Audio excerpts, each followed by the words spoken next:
Mwah. Yeah.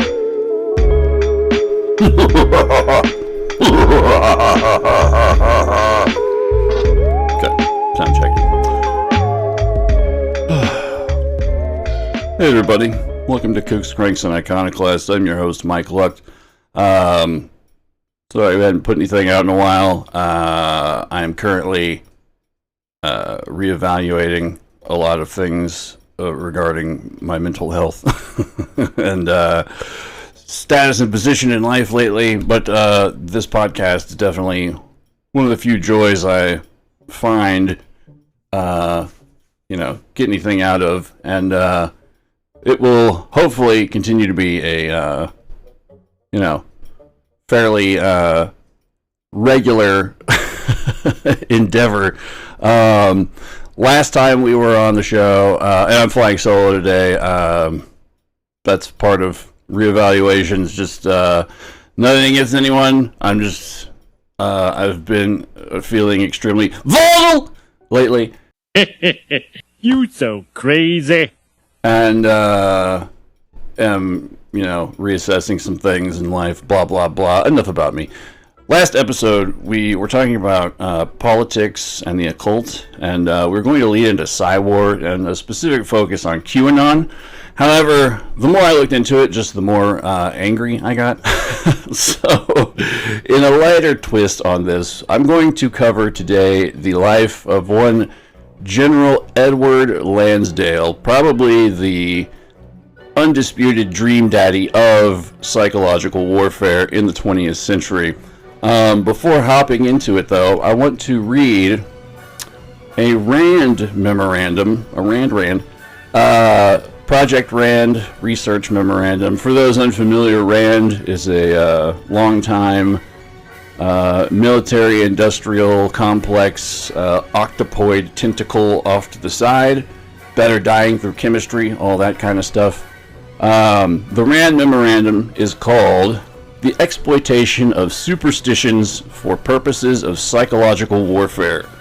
This came out on the 14th of April, 1950, and it's pretty short, but I want to include it because it plays so much into what we were getting at last time, and the inclusion of superstitions, religious beliefs, etc., as being incorporated into psychological warfare. So before we get into the biography of General LANDSDALE, we go through this RAND memorandum.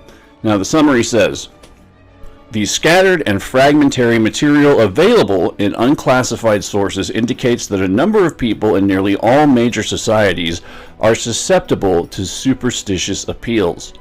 There is a frequent assumption that receptivity to such appeals increases during wartime. I can see that. But no conclusive evidence to prove this assumption has been found. Indeed, the fact that certain types of neuroses were found to decrease in incidence and severity during the past war casts a measure of doubt on this assumption. It is clear, however, that susceptibility to such non-rational appeals causes considerable trouble for the secret police and for other authorities in totalitarian states. This is shown with particular clarity to the preoccupation of the German secret police with chain letters during the war, and by periodic denunciation of non-rational behavior in the Soviet press and radio. The most common types of non-rational appeals which have been noted in the unclassified literature are as follows. 1. Prophecies concerning future events, either optimistic or pessimistic. 2. Belief in protective devices and acts. 3. Quote-unquote fringe or quote-unquote radical religions, particularly those maintaining that the end of the world is at hand. 4. Belief in magical phenomena, miracles, etc. 5. Fatalistic attitudes towards one's chances of escaping harm. All of these appeals, in varying degrees, may produce behavior which runs contrary to the needs of a society at war. 1.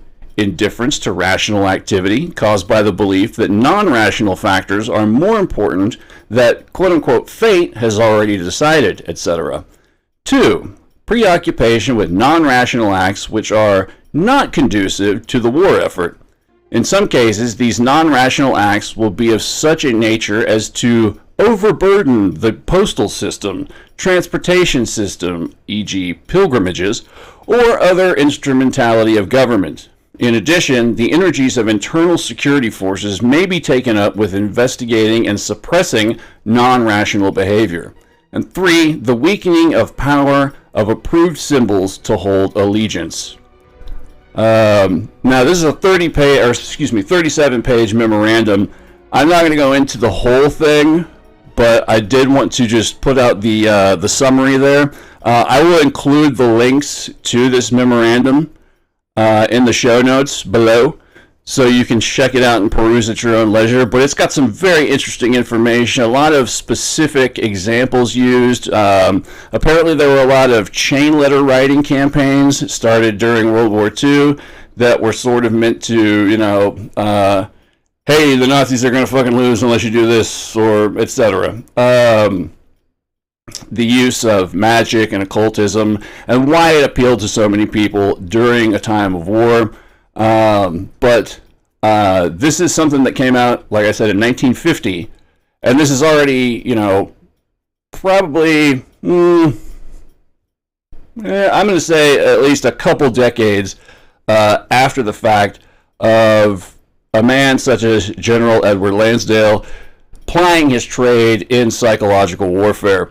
Now, I want to jump into his specific biography, because this guy is interesting as shit, and no one's really ever heard of him. You may have heard of some of his operations that he's been behind, or was the catalyst or mastermind of. So you usually hear about, like specifically the Filipino vampire task or whatever that occurred. I know we've probably mentioned it on the show before, but I also want to point out that the bulk of the information I've gotten in regards to Lansdale for this episode comes from the book The Art, The Secret History of Psywar, Conspiratainment, and the Shattering of Reality, Book 1, by Steven Snyder, a.k.a. Recluse, host of the Farm podcast, and one hell of a goddamn researcher. So hats off to him. But yes, jumping into Lansdale specifically.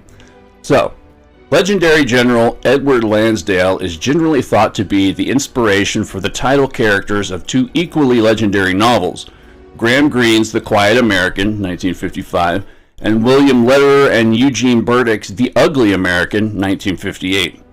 In the case of Greene's title character, this was an erroneous claim, though Lansdale did partly inspire The Ugly American, and the general exerted considerable influence over the original film version of The Quiet American, also 1958, making the title character and the novel's anti-American politics more in line with his own beliefs. That's a polite way of saying Lansdale transformed Greene's highly nuanced novel into pure American Cold War propaganda. Lansdale was a former advertising executive, go figure, who joined the Office of Strategic Services, or OSS, precursor to the CIA, during World War II. He was moonlighting for the Military Intelligence Division, simultaneously, though much of his time was spent on OSS projects. His tenure with the spy agency is depicted as unremarkable. Most accounts insist he spent his entire OSS service in the U.S., primarily based out of San Francisco and later in New York. He was assigned to the OSS Research and Analysis and Secret Intelligence Divisions. Some of his duties included liaison with universities and libraries for research purposes, preparing intelligence reports based on open source data, cultivating business contacts for intelligence purposes, developing training courses and manuals, and recruiting agents for secret operations and secret missions, quote unquote. In other words, he was officially a desk jockey. The quiet motherfuckers. That's who you watch. There are indications that at least some of Lansdale's OSS duties involved more secretive research. For one, his superior during much of this time in San Francisco was Captain William Vanderbilt, a Naval Reserve officer who signed on with the OSS at the onset of the war.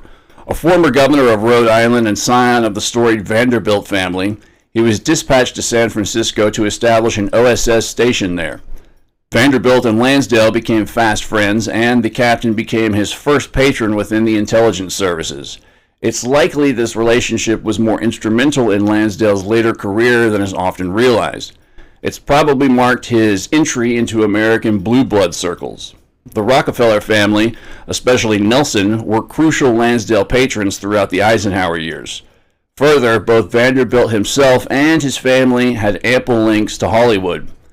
He was one of the principal investigators in fellow OSS veteran and storied filmmaker John Ford's Argosy Pictures in 1946. His cousin, Cornelius Vanderbilt, aka C.V. Whitney, was a successful Hollywood producer who also financed Ford's films. Vanderbilt makes a compelling candidate for Lansdale's later access to Hollywood and the Rockefeller family. But to return to some of the curiosities surrounding Lansdale's OSS days, he developed a keen interest in psychological stresses felt by recruits during their training. This led him to develop a most curious field exercise. A recruit would be ordered to find and kill a quote-unquote German agent in the New York subway or similar location.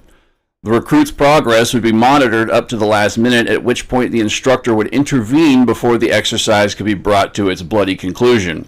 This may have been an assassination training program.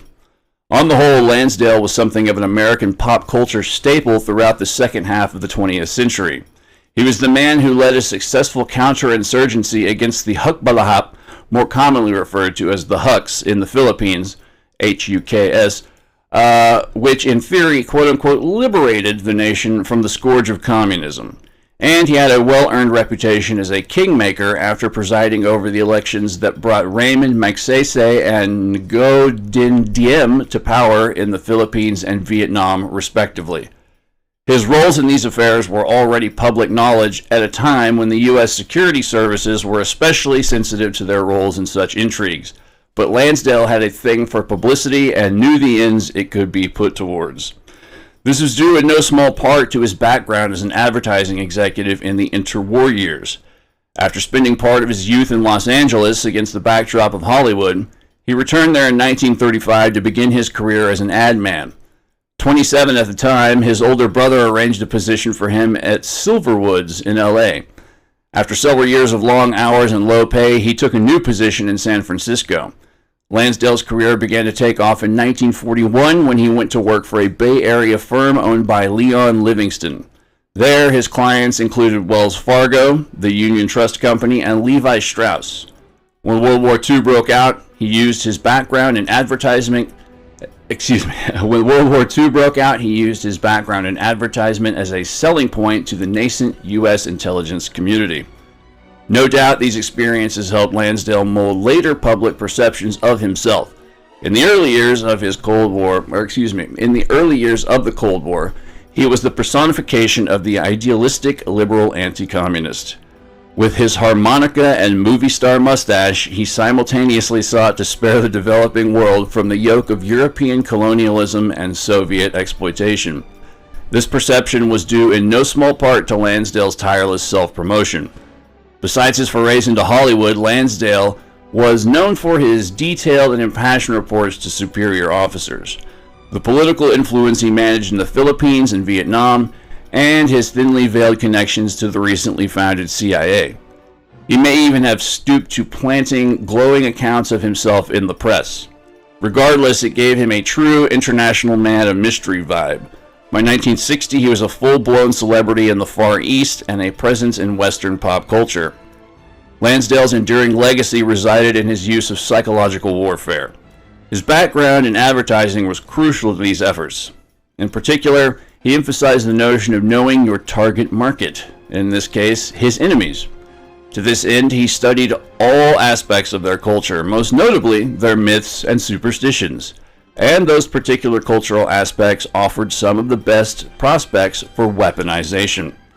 In the Philippines alone, he employed a host of strange methods against the insurgent Huks. Famously, he noted the Filipino fear of vampires and ordered a Psywar team to spread rumors in the countryside of such creatures targeting quote-unquote men with evil in their hearts. These rumors were spread by a prominent local fortune teller. Once word was out, Lansdale had a patrol silently grab a member of the Huck, punch 2 holes in his throat, and drain the captive of blood. Once the body was dry, it was placed back on the trail for the Huck patrol to find. Hanging from a tree, no less. Allegedly, they deserted that particular patch of the jungle. A variation of this technique appears to have been employed in Vietnam using the infamous death cards, playing cards, the Ace of Spades. Here, the indigenous irregular troops, supported by U.S. Special Operations Forces, exploited Buddhist beliefs concerning the pituitary gland, aka the third eye. Because of its location beneath the skull, just above and between the 2 eyes, it is often described as the third eye. It was viewed as the seat of consciousness in Buddhism, and physical mutilations of this region had a deep psychological effect. Hence, these forces sometimes nailed playing-sized cards depicting a light green skull, red eyes, and red teeth dripping blood into the foreheads of the corpses they left behind. Lansdale would have been impressed. He was already used a variation on the third eye during his Philippine counterinsurgency campaign. In this case, it was in the form of the Egyptian Eye of Providence, more popularly known as the Masonic All-Seeing Eye. At one point, he dispatched a Psywar team to a local village where all-seeing eyes were painted on the houses opposite of suspected insurgents. In theory, the next morning they would be greeted by a foreboding Eye of God. Lansdale described them as having a sharply sobering effect. Yeah, no shit.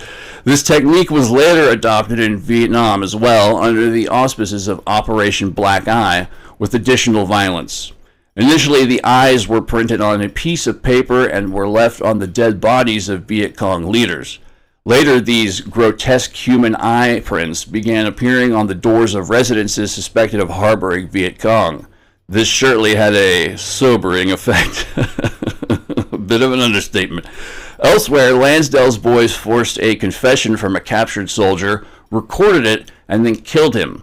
After the Huck's body was found and buried, Lansdale's team used state-of-the-art radio equipment to broadcast it from a local cemetery, essentially creating a haunting. In this case, it was said to have driven away an entire village supporting the insurgents. This approach seems to have been adopted in Vietnam by other Psywar teams. Known as quote-unquote wandering souls, helicopters equipped with loudspeakers would harass villages controlled by the Viet Cong at night by broadcasting eerie sounds meant to represent the souls of dead insurgents yet to find rest. This technique was also considered for use in the Congo, but there, the sounds would have invoked fearsome local gods rather than the spirits of the dead. This was vintage Lansdale. Mock executions were staged by Lansdale's forces in the Philippines as well. With the aid of chicken blood, soldiers would pretend to execute insurgents and even civilians. In one instance, the massacre of an entire village was staged. By far, Lansdale's most infamous ploy to weaponize metaphysics occurred during Operation Mongoose, his project to overthrow Castro in Cuba. Lansdale proposed that submarines be deployed to the island on All Souls Day. After dark, they would launch quote-unquote fireworks into the air over Havana, which in theory would be interpreted as a portent of the Catholic population of Castro's coming downfall. It was later humorously described before the Senate Select Committee to study government operations with respect to intelligence activities, more commonly known as the Church Committee, who famously quote-unquote investigated MK-Ultra and referred to this process as elimination by illumination. How clever. Lansdale's penchant for this type of thing was so well known by the late 1950s that it appeared in The Ugly American. Here, the Lansdale character, a military officer called Edwin Hillendale, is said to have a degree from the quote-unquote Chung King School of Occult Sciences. In one episode, there are allusions to the use of astrology in psychological warfare. Here, the Hillendale character uses his knowledge of it to manipulate the Prime Minister of Sarkhan, a fictitious Southeast Asian country.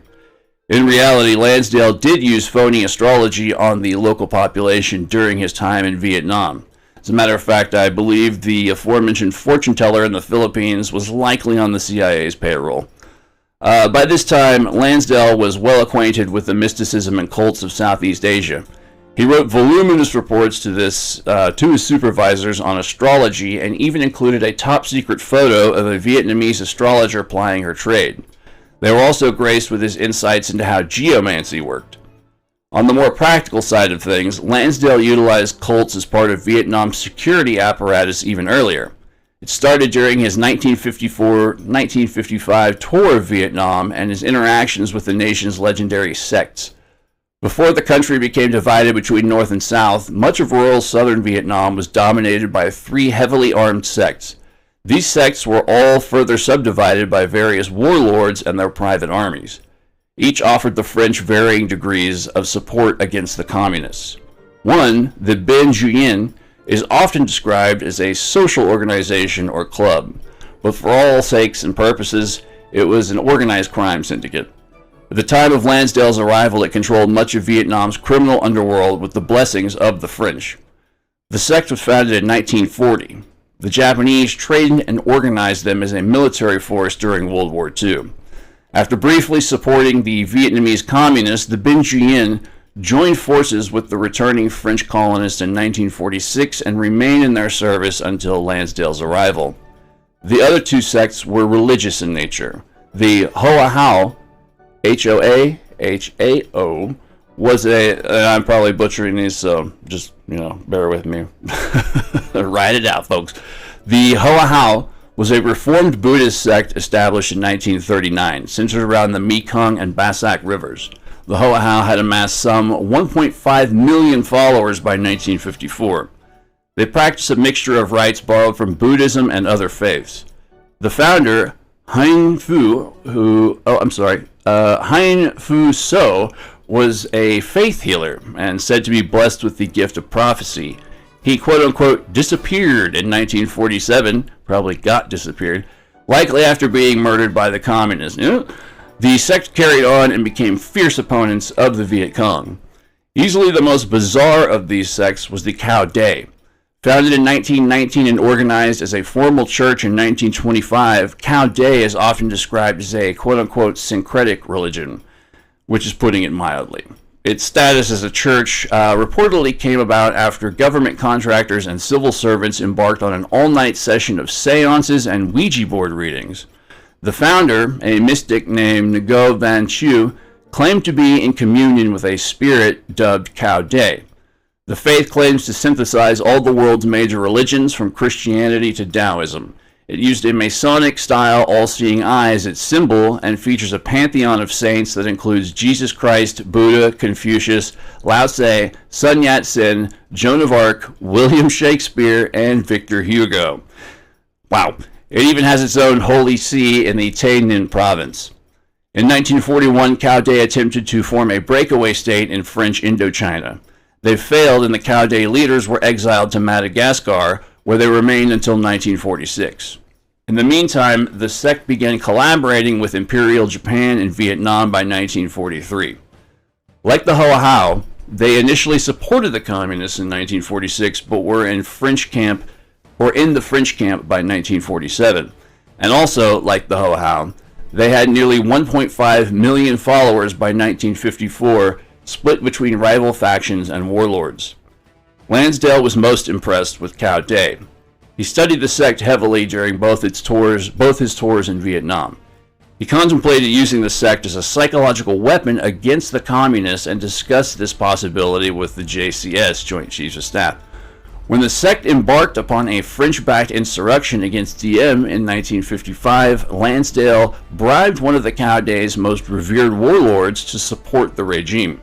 It worked and proved decisive in keeping Diem in power during the Battle of Saigon and its run-up, sometimes known as the Sect Crisis of 1955. Other factors at play in Vietnam during the spring of 1955 will be discussed later. Not only would Lansdale utilize what was effectively an indigenous cult in Vietnam, he later helped establish one there. They were known as the Sea Swallows and formed the core of the Binh Hung community in the Ca Mau Peninsula, one of the most contested regions of Vietnam during the early 1960s. A Catholic sect with origins in pre-revolutionary China, the group was founded by a former colonel in Chiang Kai-shek's Kuomintang, or the Nationalist Chinese Forces, and then he became a priest. In 1950, shortly after Chiang's army was driven from mainland China to what became modern-day Taiwan, these Catholic converts fled to Cambodia. After enduring 8 years of persecution there, a Kuomintang intelligence officer on loan to the CIA named Bernard Yo convinced the sect to relocate, this time to Vietnam. Roughly 350 hardcore Chinese Catholic anti-communists set up a shop at Binh Hung in 1959. Soon it resembled a little Fort Bragg, quote-unquote. The Chinese Catholics comprised a crack force that was dubbed the Sea Swallows. Soon they were supplemented by some 500 Vietnamese volunteers. This became the Popular Force Battalion, a distinct unit from the Sea Swallows.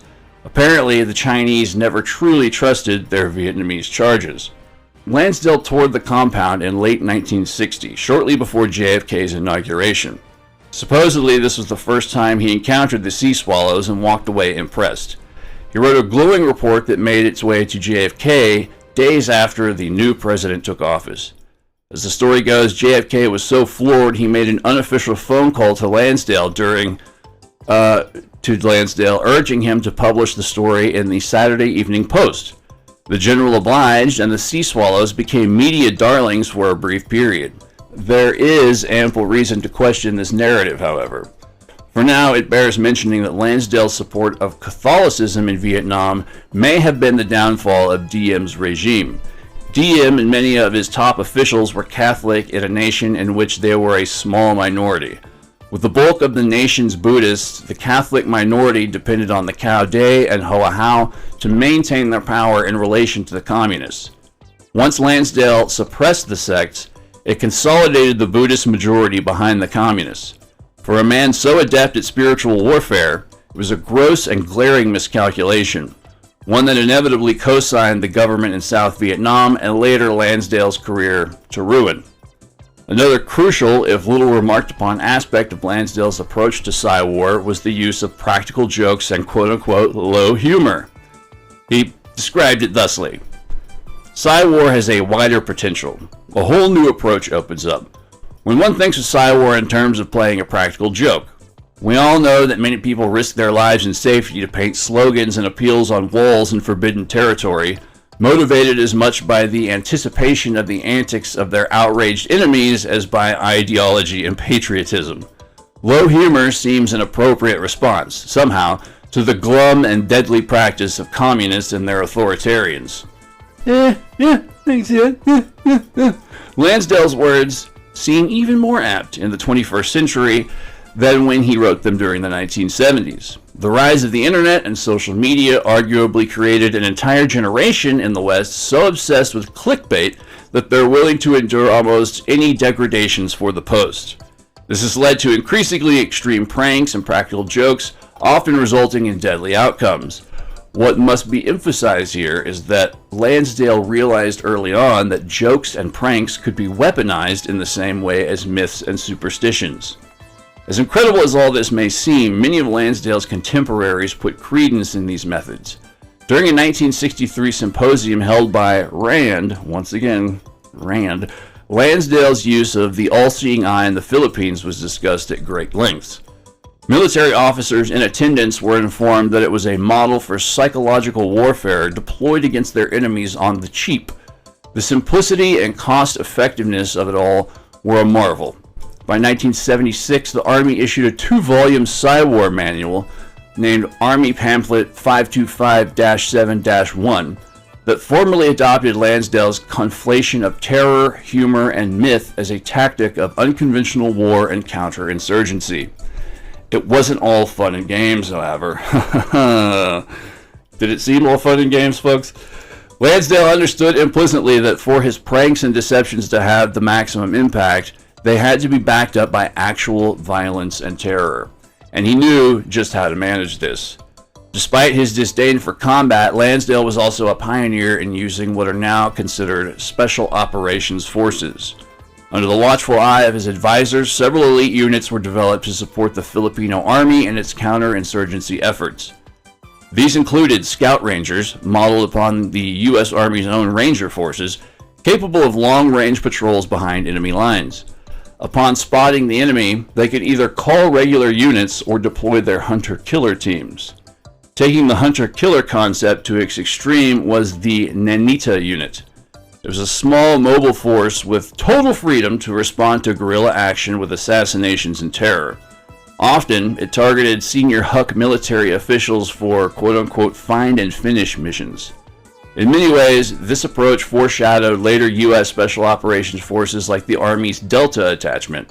Another elite unit, the 7 Battalion Combat Team, also known as Charlie Company, was capable of long-range reconnaissance missions, either in uniform or disguise, for covert intelligence operations. This approach was similar to that of U.S. Army Special Forces A-teams. Lansdale also wanted to create airborne assault teams that anticipated the quote-unquote air cavalry tactics used by the U.S. Army in Vietnam, but were prevented from doing so at this earlier date. Cash rewards were also offered to help locate top Huck leadership, while an early use of turning, quote-unquote, was also employed. This involved using surrendered Huck fighters as turncoats to infiltrate their former units. While not widely adopted by U.S. special operators, their counterparts in Rhodesia and apartheid South Africa would greatly expand upon this practice during the 70s and 80s. One final quote-unquote innovation of Lansdale's worth mentioning here was the use of proto-private military companies. It was dubbed the Freedom Company. Nominally, it was supposed to provide the DM regime with skilled Filipino technicians to help maintain the U.S. military equipment being sent to Vietnam en masse. But the Freedom Company provided experience, knowledge, and skill, not just in equipment maintenance, but in fighting an insurgency as well. Privately, Lansdale acknowledged its original mission was to fight unconventional warfare. It enabled Lansdale to deploy Filipino veterans in Vietnam under cover of a public service organization. Personnel were quote-unquote sheep-dipped in this fashion so that they could then be sent abroad for work in Vietnam and elsewhere. It helped train DM's Presidential Guard and counterinsurgency training camps to which the Vietnamese forces were dispatched. And it likely participated in quote-unquote unconventional operations against the Viet Cong. Modern US and UK private military firms such as Blackwater, DynCorp, Aegis, and Aranis would take on similar roles during the Anglo-American adventures in the Balkans and the Middle East. Once again, Lansdale showed the way.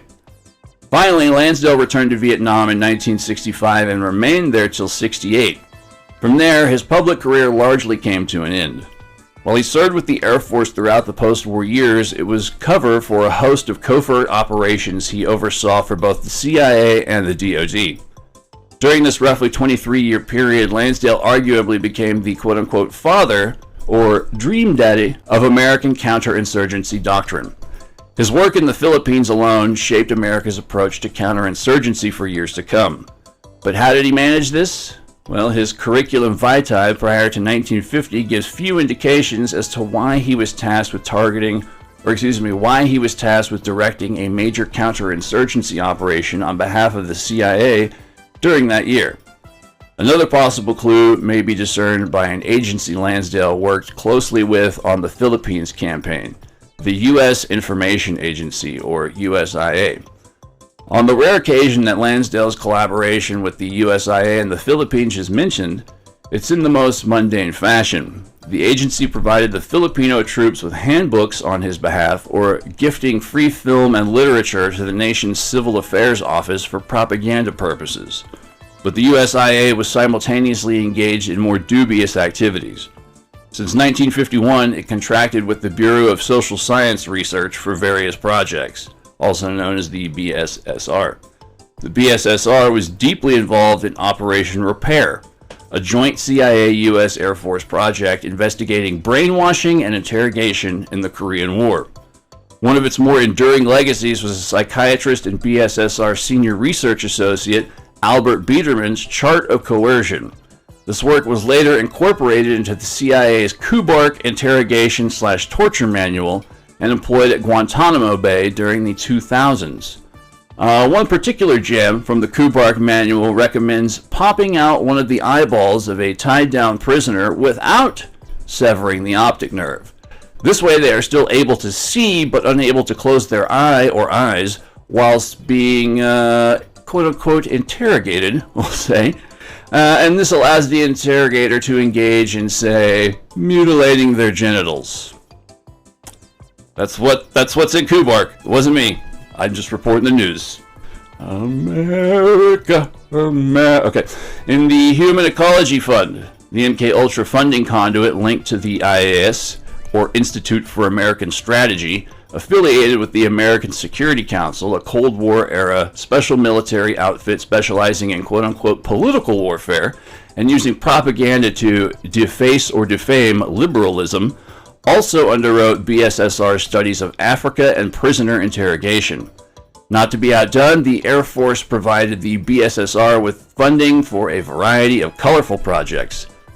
Targets and vulnerabilities in psychological warfare for the peoples of Eastern Europe and Soviet Kazakhstan, a report on captivity behavior, quote-unquote, and psychological collapse among POWs, and a series of studies on the usefulness of drugs, electroshock, violence, and other coercive techniques, quote-unquote, during the interrogation of prisoners. Programming note, Kitty doesn't like it. Pardon my boy Boogie in the background there. Gotta do what you gotta do, you know. Anyways, back to Lansdale. Information on Filipino culture and native superstitions gathered by the USIA was funneled back to Lansdale via the Psychological Strategy Board and later the National Security Council. Lansdale used this data for some rather colorful Psywar ops. For now, it should be emphasized that this was the dawn of a new approach to psychological warfare, one that emphasized, quote-unquote, a scientific approach. In many ways, Lansdale's background as an ad man during the 1930s and later as a research specialist during World War II made him ideal for this brave new world. He already possessed an intuitive understanding of the emerging science of communications from his PR days. His OSS tenure may have driven home the importance of compiling as much raw data on a subject as possible. This provides a crucial insight into Lansdale's later approach to counterinsurgency. It's certainly evident in the rise of Raymond Magsaysay as president of the Philippines. For Magsay's 1953 presidential campaign, Lansdale put his unique skill set to good use. Magsaysay was Lansdale's chosen candidate, and to ensure his election, he applied advertising techniques such as symbol manipulation and motivational analysis as part of his electioneering. In this fashion, Lansdale quote-unquote sold Magsaysay American-style democracy to both the Philippines and the rest of the world, both as one wrapped together. To achieve this, Lansdale frequently, with the assistance of the Civic Affairs Office, blanketed the island nation with political propaganda. Among the most effective instances of this was the Magsaysay Mambo and the Magsaysay March, both of which became popular songs, and the enlistment of major American newspapers such as the New York Times and the Washington Post. Lansdale modeled his efforts on a similar campaign that drafted Dwight Eisenhower for president in 1952. This will take on a greater significance when considering the psychological warfare stratagem of quote-unquote civic action. To quote, "Of course, my concept of having soldiers behave as the brothers of the people wasn't original. The U.S. Army has a long history of similar civic action, from the opening of the West and protection of settlers in our country to such endeavors in foreign countries as the founding of public schools and public health systems." Yeah? To quote, "Of course my concept of having soldiers behave as the brothers of the people wasn't original. The U.S. Army has a long history of similar civic action, from the opening of the West and protection of settlers in our country to such endeavors in foreign countries as the founding of public schools and public health systems. In quote-unquote wars of national liberation, civic action is a compelling necessity for countering the quote-unquote socialist comradeship of Asian communist guerrillas with the people. The fundamentals of the communist practice are summed up in the 3 great disciplinary measures and the 8 noteworthy points of the Chinese Communist Eighth Route Army as publicized by Mao Zedong." Boy, with names like 3 great disciplinary measures and 8 noteworthy points. Yeah, that sounds, it's just too easy to pop out. To notice what is written by communist ideologues. Anyways, that's a direct quote from Lansdale himself. Civil affairs, quote unquote, are one of the most enigmatic components of modern warfare. Come on, dickhead. What, are you retarded? Civil affairs are one of the most enigmatic components of modern warfare. They have a long history, to be sure, stretching back to practically the beginning of warfare itself. The use of quote-unquote bread and circuses by the military governments of the Roman Empire can be seen as early civil affairs. In the American experience, civil affairs were often closely linked to military government, initially in Central America, and later in U.S.-occupied zones during the World Wars. As the Cold War set in, the role of governance in civil affairs greatly diminished. The new point of emphasis was on what is commonly referred to as hearts and minds campaigns.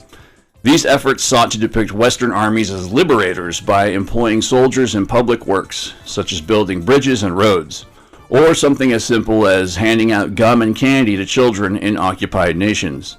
In theory, this would convince the populace the invading army was on their side. This came at a time in which there was a robust debate within the Army over the role it should play in psychological warfare. The general consensus was that civilians, rather than uniformed military men, should take the lead in Psy-war efforts. The Army would restrict itself to an advisory or coordinating role. In this fashion, the Army could avoid rousing public ire over perceived, quote-unquote, Gestapo-isms. And incidentally, the father of Army psychological warfare had extensive experience in civil affairs, which was dominated by civilian and Army reservists. Historically, only a handful of soldiers assigned to civil affairs are active duty. As such, even those in the reserves could pose as civilians. Thus, civil affairs were ideal for covert psychological operations using civilians as a front. And indeed, civil affairs was eventually put to this use.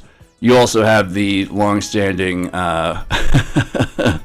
covert intelligence operations fallback of, what do they call it? Oh, yeah. Oh, God, what is it called? Of, oh, God damn it. Plausible deniability. Yes, that's what it is. Thus, by the 21st century, the relationship between civil affairs and special warfare, including Psy-war and unconventional warfare, was firmly established, having grown out of the Army's Vietnam experience, or so the story goes. Edward Lansdale's actions in the Philippines stand in stark contrast to this narrative. There, Lansdale's chief instrument for waging counterinsurgency against the Huck was known as the Civil Affairs Office, or CAO, COW, no relation to Cao Dai, I don't think. This body was set up in Ramon Magsaysay's personal staff while he served as the Philippines Secretary of National Defense. This ensured that the COW remained under his direct control, rather than the Philippine armies. This proved decisive in Magsaysay's bid for the presidency. Under Lansdale's watchful eye, the CAO funded student organizations and disseminated anti-Huck/anti-communist materials via schools, newspapers, leaflets, and public radio. The U.S. Information Service got in on the act and produced 13 million leaflets and other materials within 2 years. The Far Eastern Broadcasting Company, run by American missionaries, distributed free radios to receive their broadcasts. CAO ideological messaging was incorporated into their preaching. Meanwhile, the CAO sponsored over 6,000 meetings across the nation. Lansdale wasn't just selling Magsaysay to the Philippines, but also American interventionism to the rest of the world. After disastrous efforts to quote-unquote roll back communism in Eastern Europe and the Korean War stalemate, Lansdale's Philippines operations put a more benevolent face on American imperialism. American advisors such as Lansdale were just there to ensure free and democratic elections. In a sense, the Philippines was marketed as a model for how developing nations could collaborate with the United States to achieve democracy and economic advances. In reality, it was simply a Madison Avenue form of colonialism that emphasized image over substance, and Lansdale sold it as well as anyone. Beginning in 1957, Lansdale operated out of the Pentagon's Office of Special Operations, or OSO, an earlier incarnation of which Andrea Puharich was messing around with extrasensory perception and other various World War Woo type stuff. This is noteworthy due to the fact that Lansdale, who specialized in Psywar, was known for also embracing unorthodox approaches to his craft. Proto-OSO's earlier discussions with Puharich indicate the outfit already had an interest in the eccentric even before Lansdale made the scene, but he took it to a whole other level of weird. Lansdale took over the OSO, albeit a new incarnation of it, in 1961 and remained its chief until 1963. It was a heady time for such things. America had a new president, and he had a different perspective on the Cold War than his immediate predecessors. During the Eisenhower years, a nuclear doctrine of massive retaliation prevailed among the armed forces. This anticipated massive showcase battles against the Soviet Union in which air power would be supreme. By contrast, JFK, like Lansdale, favored a policy of small wars, i.e. unconventional warfare, popularly known as guerrilla warfare and counterinsurgency, in which the U.S. and the Union of Soviet Socialist Republics, glorious socialist Soviet republics, would square off in proxy conflicts across the developing world. In hindsight, the latter view clearly foresaw the emerging dynamics of the Cold War and how it would be waged. But military planners are often biased by how previous wars were won, making them oblivious to how future ones will be fought. The Cold War was a classic instance of this. The U.S. military harbored a deep-rooted suspicion of guerrilla fighters since World War II, when such forces became a staple in modern warfare, and maintained this attitude throughout the 1950s. By this time, the offensive use of guerrilla fighters in enemy or enemy-controlled territory would be defined as quote-unquote unconventional warfare. Basically, this was U.S. forces working with indigenous fighters to create an insurgency in hostile territory. You can take this as far back as World War II and Operation Gladio and things of this nature. In the early years, counterinsurgency was often lumped in with unconventional warfare, though it would emerge as a distinct form of war by the 1960s. While unconventional warfare concerned itself with creating an insurgency in hostile territory, counterinsurgency sought to put down insurgencies in friendly states or regions. In other words, it was a defensive strategy to the offensive-oriented doctrine of unconventional warfare. Edward Lansdale was also one of the earliest visionaries behind modern counterinsurgency, or COIN. While little acknowledged, his influence on U.S. counterinsurgency doctrine is still felt to this day. But at the pinnacle of Lansdale's career during the late 1950s, early 1960s, he was regarded as a COIN guru second to none. Lansdale was already using his reputation to make waves in the Office of Special Operations even before JFK came to power. Since its establishment in 1953, it was run by famed Marine Corps General Graves Erskine. Holy shit, what a name. Anyways, whom Lansdale worked for under as a deputy director during the era of 1957, approximately. When Erskine was at the helm, the OSO was a powerful office deeply involved in a host of covert activities, including special operations, psychological warfare, and sensitive intelligence activities involving signals. And as the Pentagon's representative on the quote-unquote special group and its predecessors, special group, this is the most dangerous special group in the history of warfare. I fell off the jungle gym, and when I woke up, I was in here. I start fires. Okay. Now everyone take out your safety pencil and a circle of paper. Look, lady, I'm supposed to be in the 4th grade. Sounds to me like someone's got a case of the SPOSDAs. And the U.S. Intelligence Board, it was part of an interagency committee that supervised the entire intelligence community. A major aspect of this was veto power over many covert operations proposed by the CIA, the National Security Agency, and the Joint Chiefs of Staff. It also supervised all DoD intelligence activities, making it a precursor to the Defense Intelligence Agency. It even helped set policy for the NSA, giving it a voice in things like spy satellites. Suffice to say, this made a lot of enemies within the national security state. Said enemies took the opportunity to strike in the aftermath of the failed Bay of Pigs invasion of 1961. Erskine suffered a heart attack prior to the run-up. This left Lansdale as the OSO's representative on the special group for the planning. Despite his reputation as a CIA stooge, Lansdale fiercely resisted the agency throughout, effectively denying them access to Special Operations Forces and other Pentagon resources. Alan Dulles, previously a staunch Lansdale supporter, was outraged. He personally interceded with Lansdale. Eventually, the soon-to-be general relented and asked to tour Southeast Asia while the debacle came to its inevitable conclusion. Despite the original OSO's downfall and JFK's growing apathy towards the CIA, Lansdale briefly thrived in the aftermath of the Bay of Pigs. A variation of the Special Group Augmented, or SGA, was launched with Robert Kennedy as the de facto head. Lansdale was appointed as executive officer and chief of operations for this group. The infamous Operation Mongoose, often depicted as the CIA's best-known assassination program / most ridiculous clown show ever, grew out of this body. Tasked with toppling Castro's regime, Mongoose employed the mafia in a bid to assassinate the dictator at one point. Lansdale does not appear to have been privy to these schemes. In point of fact, the CIA largely denied him access to their Mongoose activities, and for good reason. Lansdale was attempting to undermine these efforts. In August 1962, the general issued a Mongoose policy paper that spoke of the quote-unquote liquidation of leaders.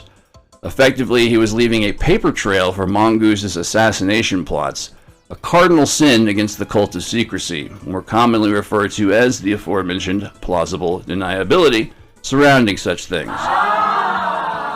This is often chalked up to Lansdale's quote-unquote aloof nature. By this point, Lansdale had been active in the U.S. intelligence community for nearly 2 decades and was known for the tight secrecy he maintained in the field.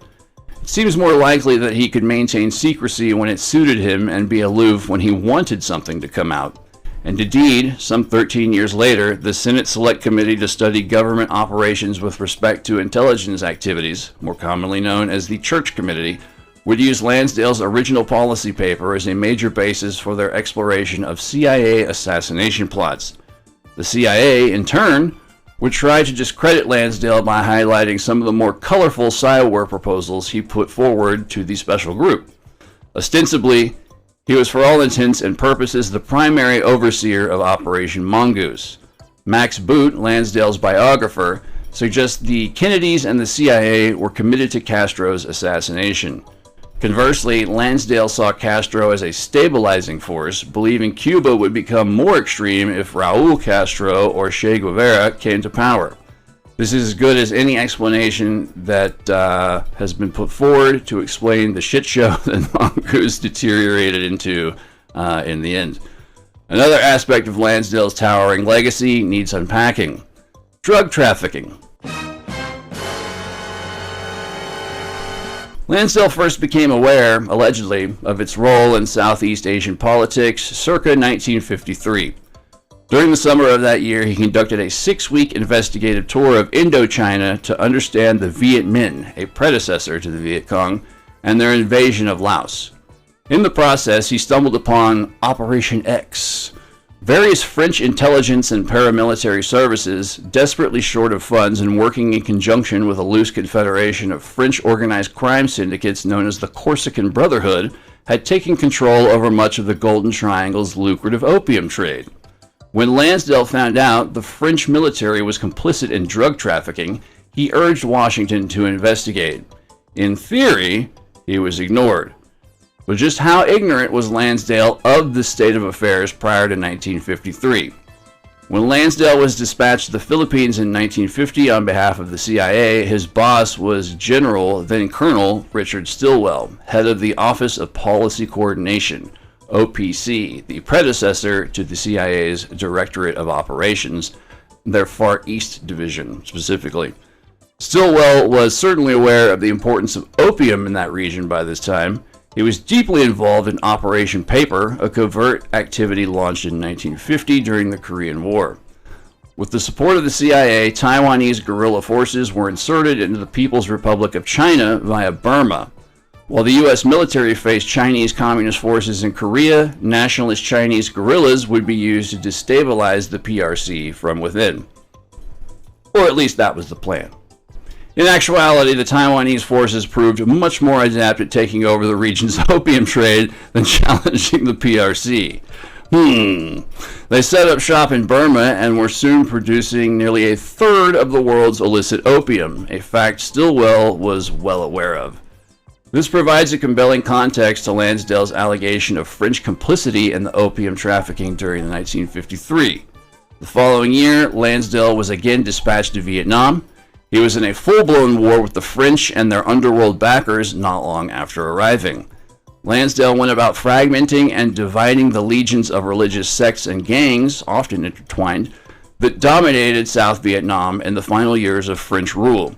Lansdale knew the drug trade was crucial to French influence and immediately began targeting it. The pushback was just as sudden. A Chinese banker assisting in Lansdale's efforts was murdered not long afterwards.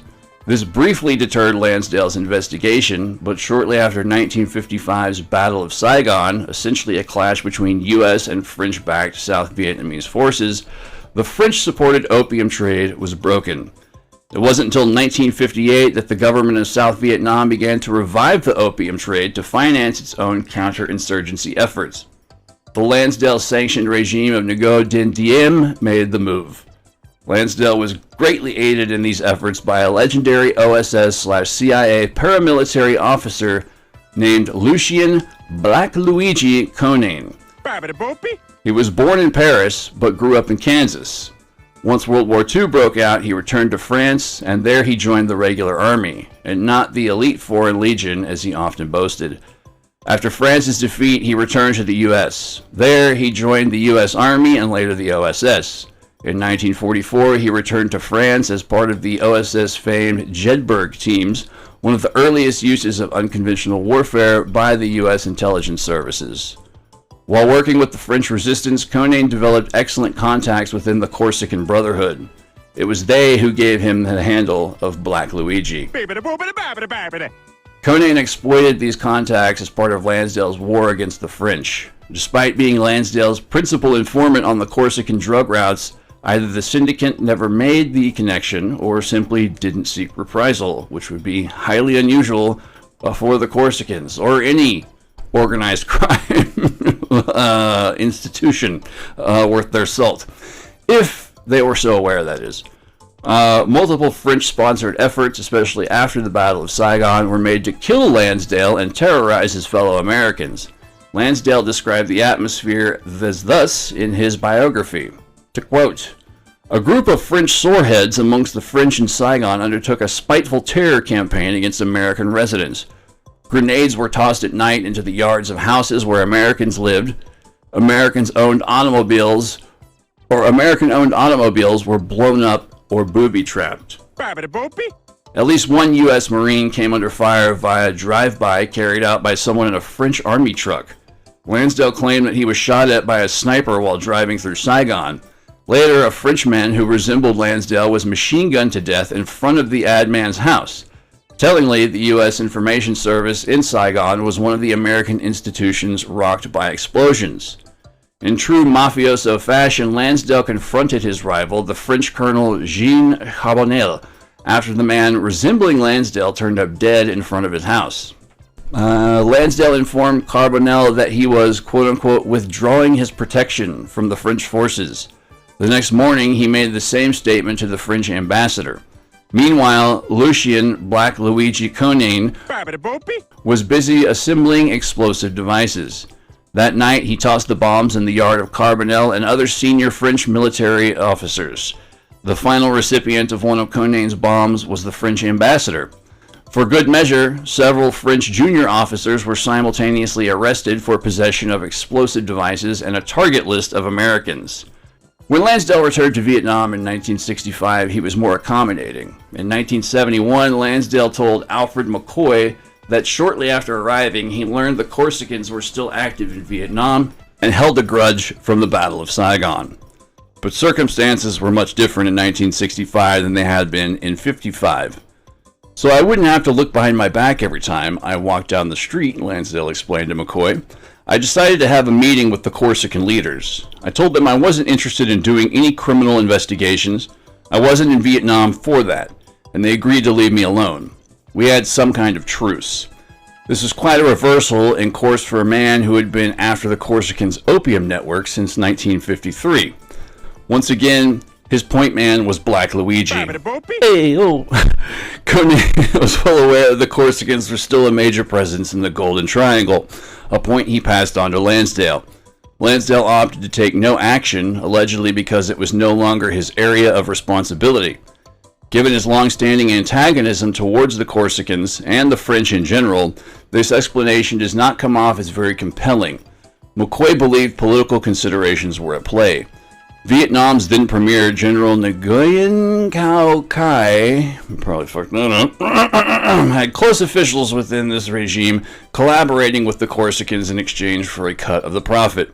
Kai's hold on the country was fragile, and exposure of his administration's complicity in the heroin trade could have toppled it, and it would have been impossible to target the Corsicans without embarrassing Kai, hence the lack of action on Lansdale's part. Elsewhere, it's been suggested that in addition to these political considerations,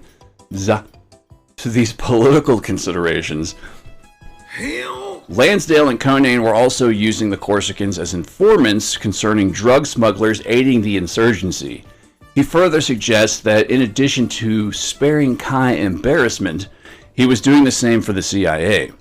At the time, much of the heroin in Vietnam found its way there from Laos, where the CIA supported various traffickers against communist insurgents. Whether Lansdale was that concerned over sparing the CIA embarrassment at this point is debatable. Dutch researcher Henrik Kruger in the classic The Great Heroin Coup offered up a very different explanation. Concurrent with Lansdale's return to Vietnam in 1965 was an upheaval in the Laotian heroin racket. Reportedly, U.S.-backed Laotian and South Vietnamese generals, including Premier Khai, were taking over the opium traffic. But one consequence was an end to Air Opium, a collection of aging aircraft chartered by the Corsicans during the late 1950s to transport their product. This left the CIA-sponsored Civil Air Transport, or CAT, the predecessor to the more well-known Air America, and the unrivaled opium air power in Southeast Asia. The Corsican position in the Golden Triangle was further weakened after a three-way opium war in Laos concluded in 1967, the same year Lansdale left Vietnam. The Corsicans remained for a few more years, but their decade-spanning domination of the opium trade in Southeast Asia was finally broken. Lansdale was a supporter of Khai, and his office worked closely with the general. Did part of his duties include assisting Khai in consolidating his hold over the opium trade? Lansdale was an old hand at the Golden Triangle opium trade by this point, and his penetration of the Corsicans via Conan was absolute. No one would have been better suited for the task, and would explain the cloud of mystery that still lingers over Lansdale's last significant overseas deployment. While this is often explained away due to the general's alleged failure, it seems more likely because of the sensitive nature of Lansdale's work. Managing the heroin trade was only one aspect of it. Another was likely political. Daniel Ellsberg, author of Secrets, a memoir of Vietnam and the Pentagon Papers, recounted a discussion on election rigging in which Ambassador Lodge made some provocative statements. Those present were left with the impression that he expected Lansdale to assist with the political situation. There is reason to believe that Lansdale was the driving force behind the military's adoption of political cadres. In 1959, Lansdale established a special group within the Office of Special Operations dubbed the Coordinating Group to further develop his concepts of civic action. Proposals could be admitted by anyone in the armed forces via military channels. Supposedly, the end game of these brainstorming sessions was to, quote-unquote, build a world in which men can live as brothers. Around this time, that's so vague and just, sounds nice, sounds sweet. Around this time, Lansdale took to dubbing those who shared his views as gremlins. During this era, the word was commonly defined as, quote, an unaccountable disruptive influence, unquote. By all accounts, this is what the military viewed Lansdale and his followers as. One such gremlin, future General Samuel V. Wilson, stated that the Pentagon, quote, thought we were crazy. Indeed, they thought we were dangerous. They accused us of trying to think like political commissars by introducing politics to the field of battle." Unquote. Lansdale and his gremlins effectively made political cadres of a staple of U.S. counterinsurgency efforts. Political cadres modeled upon their communist counterparts, no less. Is it any wonder that the Pentagon brass were concerned? While rarely living up to this expectation, the U.S. military is supposed to be apolitical, bending to the will of the American public and their elected officials, ideally, But here is Lansdale openly advocating the military become engaged in political indoctrination. Quite the precarious precipice. In fairness to Lansdale, his political ideology constituted an ill-defined, quote-unquote, Americanism. It displayed reverence for the Declaration of Independence and American consumer culture in equal measures. It idolized the American Revolution, the quote-unquote good revolution, while playing up to the cult of the Founding Fathers. He even attempted to apply the mythos around early American statesmen such as Jefferson and Washington to protégés like Magsaysay and Diem. Ever the ad man, Lansdale took it upon himself to sell America in its most mom and apple pie benevolent form to the people he occupied as something to strive for. To be sure, efforts were made to incorporate their own cultural history, but as always with an understanding of the superiority of the American system. While crass and hopelessly kitschy by today's standards, it nonetheless enshrined a reverence for quote-unquote traditional America among a generation of American-trained political commissars. In theory, these folks would only concern themselves with foreign populations. But, as noted above, Lansdale was already expressing a need to indoctrinate military officers, along with civilians regularly dealing with the communists, to ensure that they were suitably inoculated in anti-communism. After being drummed out of the Pentagon in 1963, he got his chance, and it was courtesy of the Institute for American Strategy. Whew, those guys. Wow. The Institute for American Strategy is, to just put it quickly and simply, one of the largest conservative, and I mean like paleo-conservative, or like conservative boogeyman institutions behind a lot of just awful shit throughout the 20th century and beyond. As the story goes, the recently retired Edward Lansdale was very bored and began toying with an idea that he'd had germinating for some time. A mere 28 days after his retirement, he produced a lengthy memorandum dubbed Liberty Hall. Therein, he laid out his vision for a nonprofit public service educational corporation to be located in the D.C. area. Liberty Hall would focus on teaching quote-unquote practical American political action for export abroad. In addition to the best of America's youth, students would be drawn from the ranks of the military and foreign services, in addition to interested foreign nationalists. Lansdale insisted the school was not intended as a private intelligence organization, but that it would be capable of, quote-unquote, sending small teams to foreign countries upon request to resolve problems of concern to freedom. Wasn't vague or general about that. His eventual backers were far more open about the school's dedication to political warfare. The end result was the Freedom Studies Center. It's always these places with these innocuous-sounding names. Anyways, the Freedom Studies Center, an anti-communist training academy housed in a Tudor-style mansion in the rural hamlet of Boston, Virginia. The 700-acre property was a reputed factory turning out, quote-unquote, professionals in psychological warfare. At the onset, it was offering 4 courses: economics, ideology, philosophy, political theory, strategy, tactics, and techniques of struggle, science and technology in world politics, and area studies. The last 2 are rather vague and ill-defined. The economics section is the standard capitalist branding message. The second course, strategy, makes it clear that the FSC was chiefly concerned with counterinsurgency and like doctrines. This course went deep into psychopolitical warfare, revolutionary and unconventional warfare, propaganda, and tactics and techniques of insurgency and counterinsurgency. It was fully operational by the late 1960s and, by the middle of the next decade, had produced hundreds of graduates amongst the ranks of congressional aides, retired military officers, and corporate executives. By the Nixon administration, the methods of the FSC graduates were on display. Of the most noteworthy was Tom Charles Houston, Nixon's internal security advisor. He concocted an abortive plan to spy on Americans the administration deemed harmful to the nation's image abroad. This mostly consisted of anti-war and civil rights activists. The time of the Freedom Studies Center's cadres had not yet arrived. The insurgency they began against the U.S. foreign policy establishment did not bear fruit until the 1980s. The anti-communist internationalism the school personified became state policy under Reagan. It was Lansdale, along with the ASC founder and longtime head John Fisher, who provided the vision behind the school. In more recent years, Lansdale's role has been downplayed, but he provided the school's name, location, organizational structure, and a good part of its initial curriculum. One of his gremlins remarked that the original purpose of the project was to promote Lansdaleism.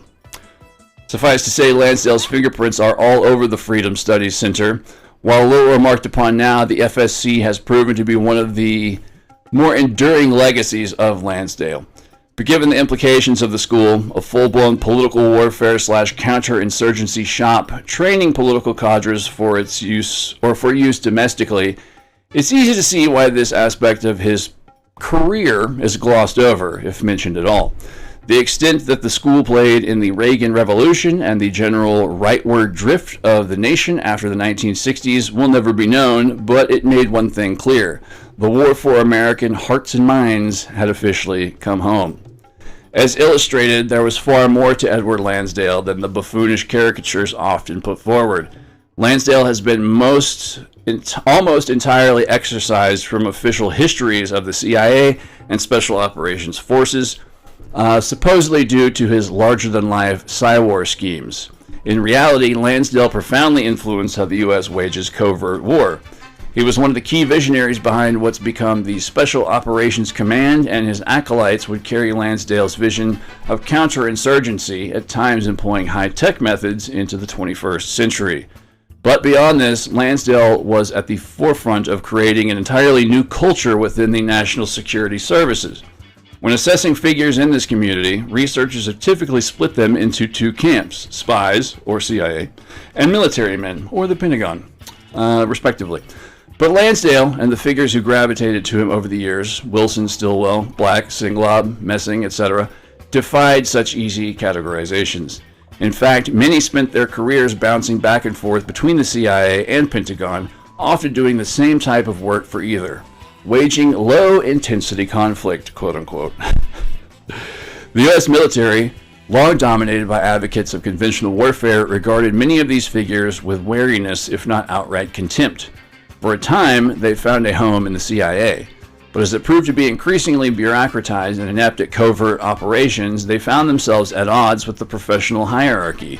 The military was ideal for creating a professional class of unconventional warriors via the Special Operations Forces. The CIA had relied on an ad hoc group of OSS paramilitary specialists and adventurers, quote-unquote, for covert operations during the early days. But it was long reluctant to do so. Lansdale attempted to establish an early version of SOCOM during the Kennedy years and faced relentless pushback from the military, the State Department, and elements of the CIA. At that point in his career, he had nothing but a series of counterinsurgency successes overseas, and yet he was already in the doghouse of both state and the DoD. Then came his clashes with the CIA over the Bay of Pigs and Mongoose. Finally, the foundation for the military's eventual domination in covert operations, which they wanted no part of at the time, was laid at the CIA's expense during Lansdale's tenure heading the OSO. In hindsight, it is clear a new force emerged in the national security state during this war, the operators. These were the men tasked with waging the empire's wars from the shadows, sometimes in uniform, but often without. Sometimes they worked with the Pentagon, sometimes the CIA, and sometimes as guns for hire. Often they were not products of the Ivy League or the military's elite officer schools.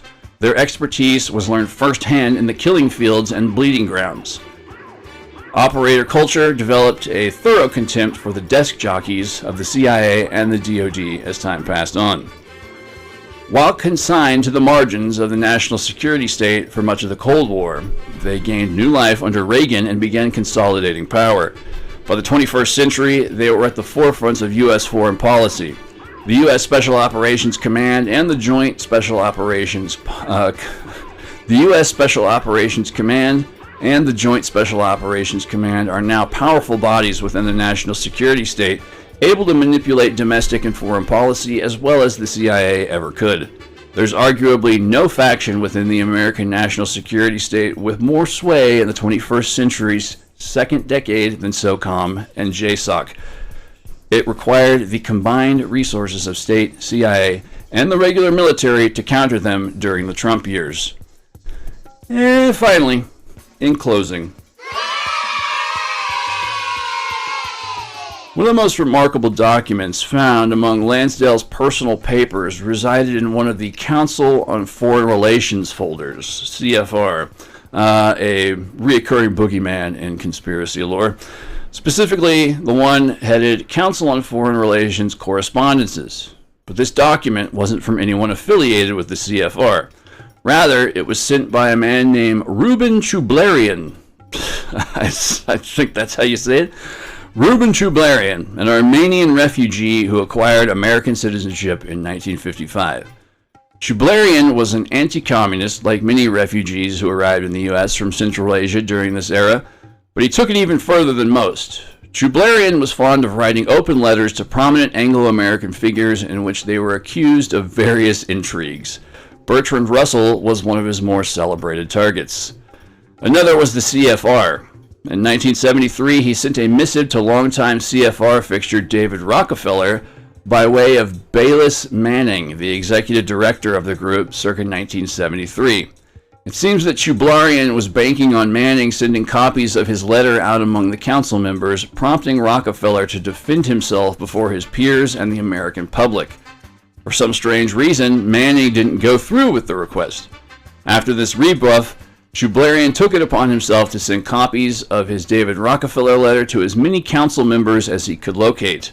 Again, the hope was that they would demand Rockefeller respond to Chublarian's charges before the public at large.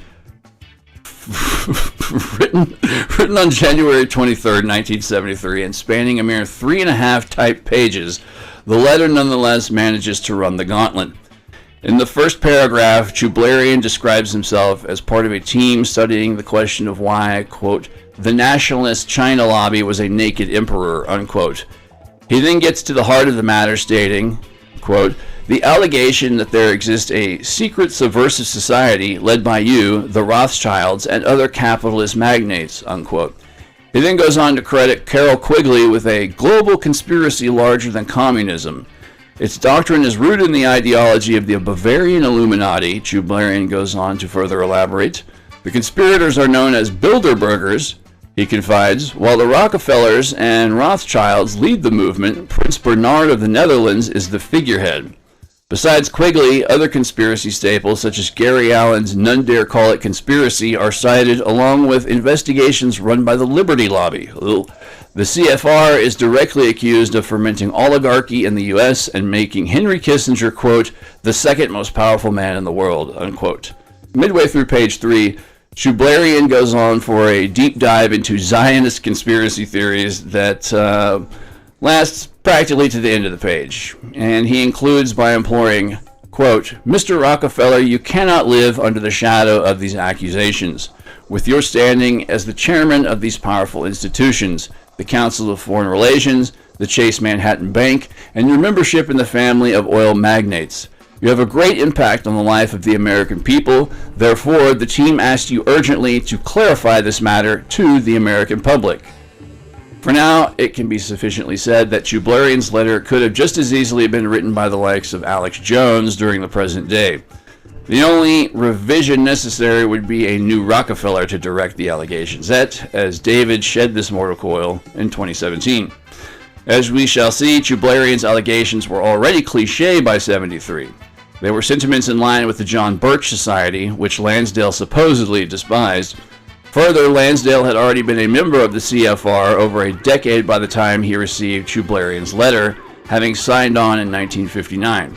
This was at the height of Lansdale's influence, when he had the ear of powerful neoliberal figures such as Nelson Rockefeller, David's brother. It was the culmination of Lansdale's rise in the old Eastern establishment, a process that began during the OSS days and the patronage of William Vanderbilt. So why would Lansdale opt to keep such a thing in his CFR folders?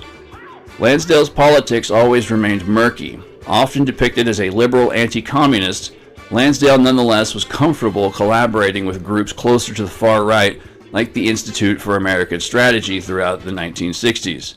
Amusingly, Shublarian received the 1961 George Washington Honor Award Medal from the Freedom Foundation of Valley Forge, an early sponsor of the IAS and the National Military Industrial Conference from which it emerged. Lansdale even received publications from Freedom's Foundation for years. It generally argued that Lansdale, like many liberal anti-communists of his day, began a rightward drift during the 1970s that resulted in the embrace of Reaganism by 1980. The Cold War consensus that dominated the CFR, that of quote-unquote containment, broke down at the end of the 1960s. Containment referred to confining the Soviet Union and the communist sphere within the borders that emerged during the early Cold War. After 1968, it gave way to two competing camps in the CFR. The liberal wing, spearheaded by David Rockefeller, preferred to pursue a policy of detente, i.e. peaceful coexistence via economic competition with the communist world. This camp gravitated towards the Rockefeller-funded Trilateral Commission during the 1970s. At the other end of the spectrum, the conservative wing of the CFR embraced the far right's long-held commitment to quote-unquote rollback, which sought to totally eradicate communism. As the 1970s wore on, the latter allied with the American Security Council and other militant anti-communists via the Committee on the Present Danger. Superficially, Lansdale followed this trajectory. In 1979, he formally resigned from the CFR after 20 years in the body. A few years later, he was openly collaborating with far-right luminaries like John Singlob and Oliver North. We all know who Oliver North is, right? Yeah, old Ollie. But he had already dipped his toes into those waters years ago. And certainly, the dribble of Shublarian would not have influenced his politics. So why retain this crank letter? It is suspected because he was looking for insight into a community that had already proven useful to Lansdale, and which he and his gremlins would make greater use of as the years went on. But let's jump forward again to the 1970s fallout and the Church Committee's investigations into intelligence operations. As an added bonus, the preceding congressional investigations and actions seriously curtailed the CIA's covert operations capability. Lansdale may have been working towards those ends since at least the early 1960s. This is the only reasonable answer for such otherwise inexplicable actions as putting assassination plots into writing. Lansdale wouldn't even publicly acknowledge working for the Nixon administration certainly didn't seem to think so. At the onset of the leaks, there was a belief among close Nixon figures such as Charles Colson that a conspiracy was afoot. It centered around the notion that the Pentagon Papers were started by Bobby Kennedy forces, quote-unquote, in government to be used during the 1968 election to force out LBJ. Neil Sheehan was suspected of being a part of these circles, as was future Committee for President Danger figurehead Paul Neitz. John Paul Vann may have been under consideration as a co-conspirator. According to G. Gordon Liddy, infamous White House plumber, the FBI also toyed with these notions. William Buckley's National Review came to this conclusion at first. In an article published in 1972, it attributed the leaks to a counter-government attempting to undermine U.S. foreign policy and its position in the world. Another striking aspect of this series of events is what it did for conspiracy theories. In the span of less than a decade, far-out notions like drug trafficking, mind control, and mass surveillance programs were being acknowledged by government officials. As noted earlier, this mainstream political paranoia during the 1970s. It was fertile ground indeed, and Lansdale and his gremlins like Ellsberg and Conane were instrumental in cultivating this climate. But they weren't alone. One particular conspiracy sacred cow, who happened to have served under Lansdale for years, was ready to throw his hat in the ring. That former colleague was L. Fletcher Prouty, who went to great lengths to implicate Lansdale in the JFK assassination.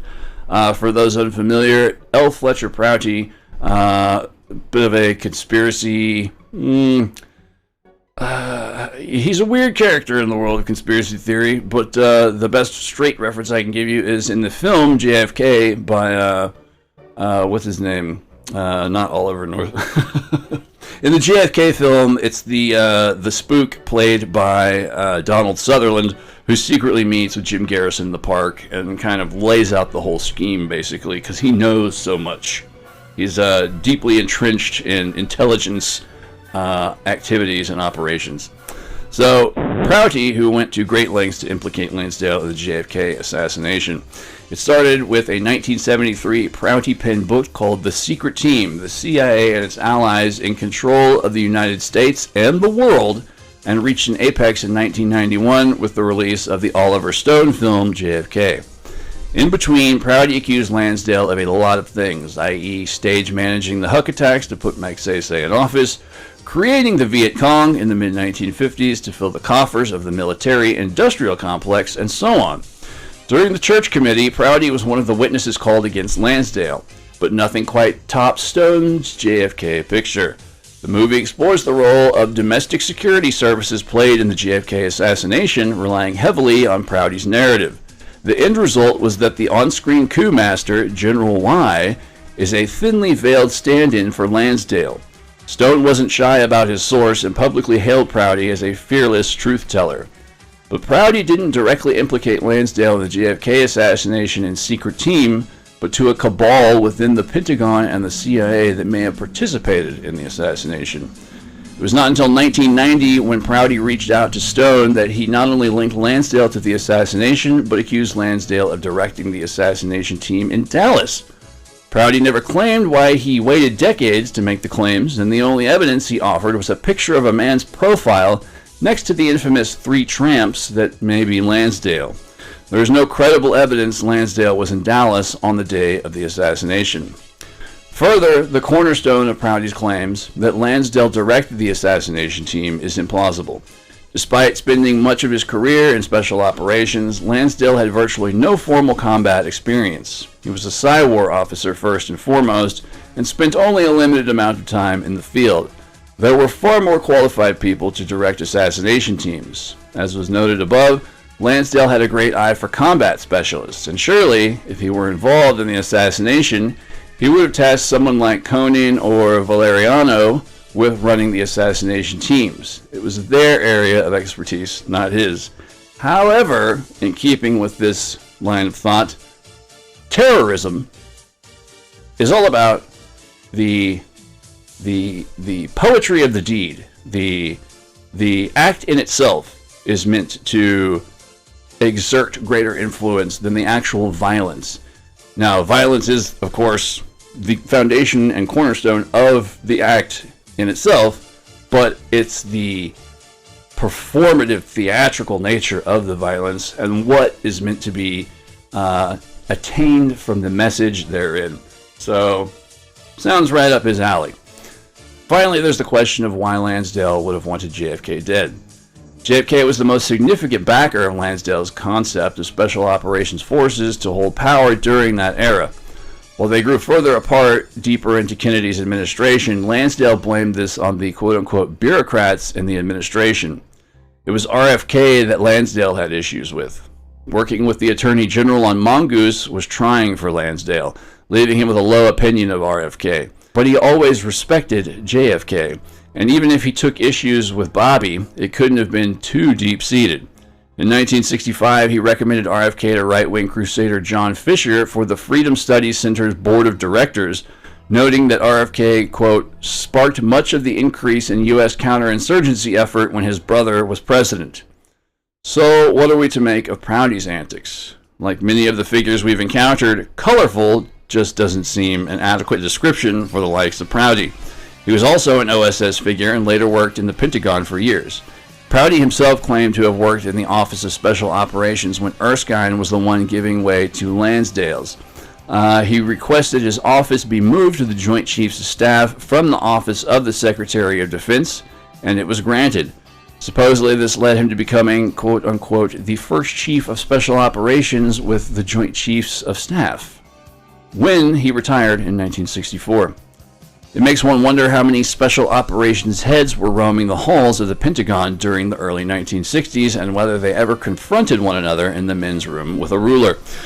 To be fair, some of Prouty's allegations are highly compelling. This is why he can't be easily dismissed as, say, David Icke or Alex Jones. His take on the Ellsberg leak is insightful in this regard, and he described the Pentagon Papers as an inside job, quote-unquote, carried out by the same actors they purport to expose. This is a fair enough description, given that they caused Lansdale and his old mates some scathing headlines. But this came after Lansdale's career in government was finished and potentially served a broader goal, namely toppling Nixon. It also is noteworthy that Prouty's concept of the quote-unquote secret team, his hypothetical CIA Pentagon cabal, first gained traction by his own admission due to the Pentagon Papers. Elsewhere, his description of Lansdale's envisioned special operations forces with a special emphasis on civil affairs and military assistance programs are spot on. He singles out a 1959 report entitled Training Under the Mutual Security Program as highly significant. He even repeats the entire thing as an appendix in The Secret Team. Prouty states that Richard Stilwell wrote it, but much of his vision came from Lansdale. It appears to have derived from Lansdale's time on the so-called Draper Committee, a presidential study group commissioned by Eisenhower to study foreign aid. Lansdale was greatly praised for his efforts. Prouty dates the report to just after the findings of the Draper Commission were submitted to Operations Coordinating Body, soon to be the Special Group. Now everyone take out your safety pencil and a circle of paper. Regardless, the report is wholly in keeping with what Lansdale and his gremlins were advocating in the Pentagon circa 1959.